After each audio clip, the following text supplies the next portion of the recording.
नमस्कार दोस्तों, आज हम शिक्षण विधि शुरू करने वाले हैं। आज की हमारी पहली विधि है प्रत्यक्ष विधि।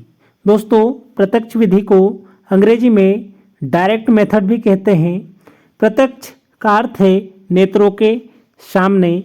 इस विधि में बालक को जो भी भाषा पढ़ाई जाती है उसी भाषा का प्रयोग करते हुए सिखाया जाता है। यदि मान लो मैं इंग्लिश पढ़ा रहा हूँ तो मैं जो भी एग्जाम्पल दूंगा वो इंग्लिश में ही दूंगा। इसलिए इस विधि को प्रत्यक्ष विधि कहते हैं या डायरेक्ट मेथड कहते हैं।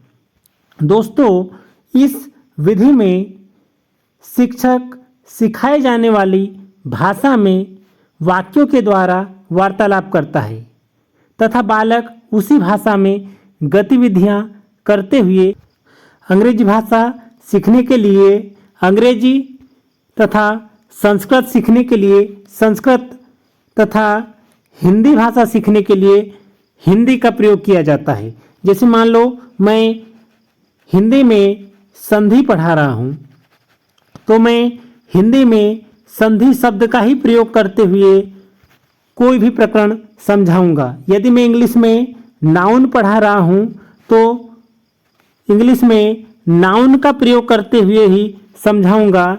मैं नाउन पढ़ाते हुए संज्ञा शब्दों का प्रयोग नहीं करूंगा, क्योंकि डायरेक्ट मेथड या प्रत्यक्ष विधि में हम जिस भाषा में पढ़ाते हैं हमको उसी भाषा में बात करना होता है।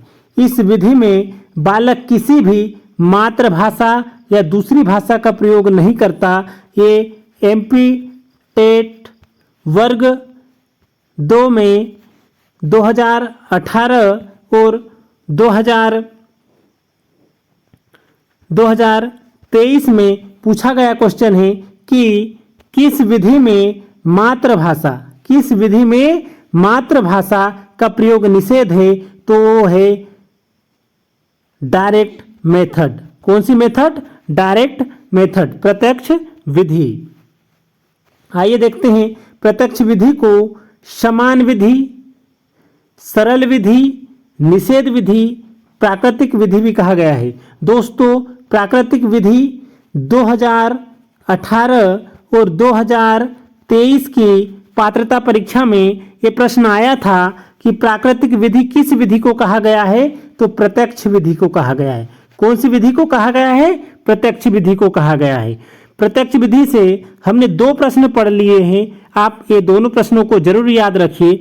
आइए हम देखते हैं प्रत्यक्ष विधि का सर्वप्रथम प्रयोग फ्रांस में 1901 में गुइन के द्वारा अंग्रेजी पढ़ाने के लिए किया गया। दोस्तों, ये वर्ग 3 पात्रता परीक्षा में पूछा गया प्रश्न है कि प्रत्यक्ष विधि का प्रयोग सबसे पहले कब किया गया, तो 1901 में किया गया। भारत में वीपी कोठारी ने 1951 में बालिका आदर्श विद्यालय में अंग्रेजी पढ़ाने के लिए प्रत्यक्ष विधि का प्रयोग किया गया। दोस्तों, अभी तक ये प्रश्न नहीं आया है कि भारत में सबसे पहले किसने और कब किया गया। जरूर ये प्रश्न अब 2026 जो हमारा पेपर होने वाला है उसमें यह विधि जरूर से जरूर पूछी जाएगी। तो आपको यह विधि याद रखना है कि भारत में वीपी कोठारी ने 1951 में बालिका आदर्श विद्यालय में अंग्रेजी पढ़ाने के लिए प्रत्यक्ष विधि का प्रयोग किया। प्रत्यक्ष विधि में भाषा के 2 कौशलों का विकास होता है। पहला है सुनना और दूसरा है बोलना। क्योंकि इसमें अधिक से अधिक बोलने और सुनने पर फोकस किया जाता है। यह विधि क्रियात्मक एवं ठोस की इंद्रियों पर आधारित है, अतः इसे मनोवैज्ञानिक विधि माना जाता है। भाषा के व्याकरणात्मक ज्ञान हेतु यह विधि अनुपयुक्त है। मतलब हम इसमें व्याकरण का ज्ञान नहीं दे सकते। क्यों?